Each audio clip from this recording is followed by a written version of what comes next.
جتنا اب خوبصورت ہے اس سے کئی زیادہ جنت میں خوبصورت تھا۔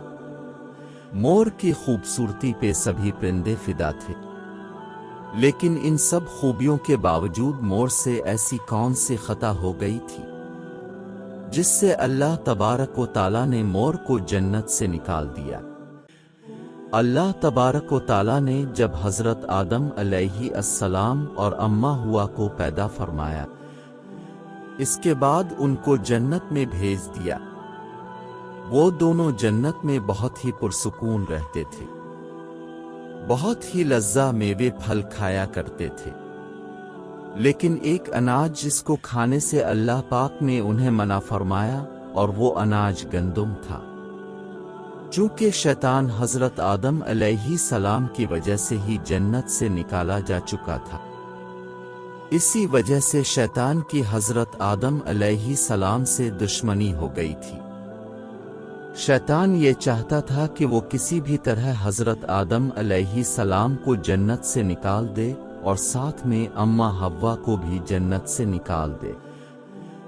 جب شیطان کو یہ خبر ہوئی کہ حضرت آدم علیہ کو تمام میوے کھانے کی اجازت ہے لیکن گندم کھانے کی اجازت نہیں ہے، تو شیطان انتقام کی آگ دل میں لیے جنت کے دروازے کے پاس بیٹھ گیا اور 300 سال تک وہاں پر بیٹھا رہا کہ کوئی جنت کے دروازے سے باہر آئے اور شیطان اس سے بات کر سکے۔ ایک دن اچانک سے مور جنت سے باہر آ گیا۔ شیطان اس کو دیکھتے ہی بہت خوش ہو گیا۔ شیطان نے پوچھا، اے خوبصورت پرندے تم کون ہو؟ مور بولا، میں مور ہوں۔ اب تم اپنا تعارف کرواؤ۔ شیطان نے جواب دیا کہ میں عالم قربا کا ایک فرشتہ ہوں، میں اللہ پاک کی عبادت سے ایک پل بھی غافل نہیں ہوں، میں چاہتا ہوں کہ میں جنت میں جاؤں، وہاں کی نعمتوں کا اپنی آنکھوں سے مشاہدہ کروں۔ شیطان مور سے کہنے لگا کہ تم مجھے جنت کے اندر لے جاؤ، میں تمہیں 3 ایسی باتیں بتاؤں گا جس سے تمہیں ابدی زندگی حاصل ہو جائے گی، تمہیں بڑھاپا اور بیماری نہیں آئے گی، تم ہمیشہ جنت میں ہی رہو گے۔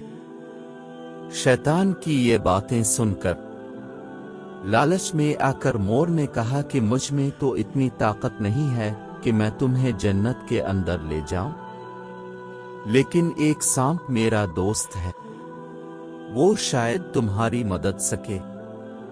یہ کہہ کر مور سانپ کے پاس آیا، اس کو ساری بات بتائی۔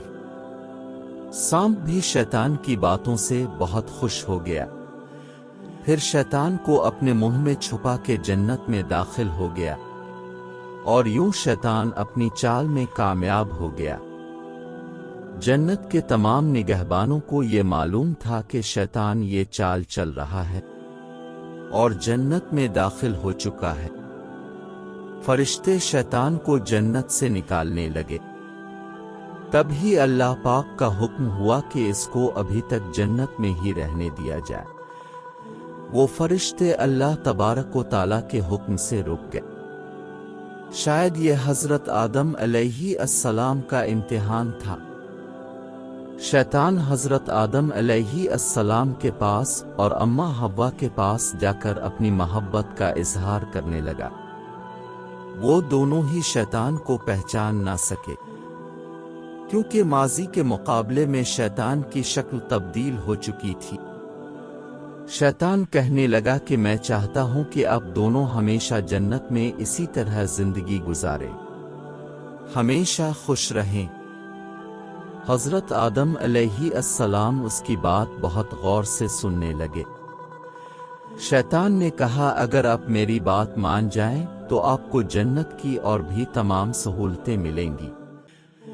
حضرت آدم علیہ السلام شیطان کے بہکاوے میں آ کر کہنے لگے کہ یہ کس طرح ممکن ہے۔ شیطان کہنے لگا، ایک گندم کا دانہ اگر آپ دونوں چکھ لیں تو آپ کو ابدی حیا حاصل ہو جائے گی اور آپ جنت میں ہی رہیں گے۔ یہ بات سن کر حضرت آدم علیہ السلام کے دل میں رجحان پیدا ہوا۔ لیکن ان کے دل میں اللہ کی نافرمانی کا خوف غالب آ گیا، جبکہ اماں حوا شیطان کی باتوں میں آ گئی، جس پر اماں حوا نے حضرت آدم علیہ السلام کو راضی کر لیا۔ پھر اس کے بعد ان دونوں نے اس گندم کے دانے کو چکھ لیا۔ جیسے ہی گندم کا دانہ ان کے اندر گیا تو دونوں کے 70 واضح ہو گئے، جس کے بعد دونوں اپنے اپنے 70 چھپانے لگے اور خوف خدا سے کانپنے لگے۔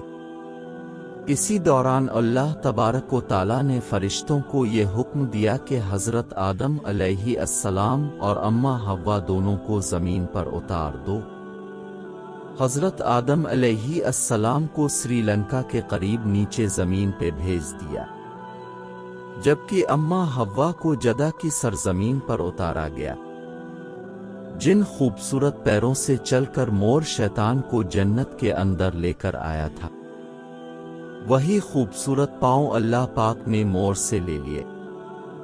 سانپ جو اپنے منہ میں شیطان کو چھپا کر لایا تھا، اس کے منہ کی خوبصورت خوشبو کو چھین کر اس میں زہر ڈال دیا گیا۔